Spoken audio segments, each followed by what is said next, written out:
Russian President Vladimir Putin on Sunday said his campaign in Ukraine was going according to plan and would not end until Kyiv stopped fighting. His remarks were made in a phone call with Turkish President Tayyip Erdogan, who appealed for a ceasefire in the conflict, as did French President Emmanuel Macron, who held a nearly 2-hour phone call with Putin on Sunday.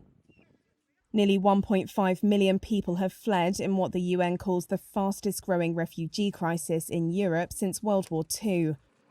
Efforts to evacuate some of the 400,000 residents from the heavily bombarded city of Mariupol failed for a second day on Sunday.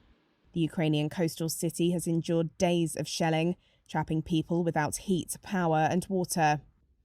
Kyiv has renewed its appeal to the West to toughen sanctions, and Ukrainian President Volodymyr Zelensky asked again on Sunday for a no-fly zone to be introduced for all Russian rockets. If you don't do it, if you do not provide us with at least planes so that we can defend ourselves, then there is only one conclusion to make. You also want us to be killed very slowly.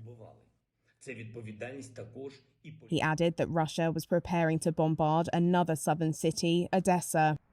Washington and its NATO allies have resisted Ukraine's appeals for a no-fly zone for fear that it would escalate the conflict beyond Ukraine's borders. US Secretary of State Antony Blinken on Sunday said that the US had seen very credible reports of deliberate attacks on civilians, and that Washington was documenting these reports to support potential war crimes investigations. Russia denies attacking civilian areas.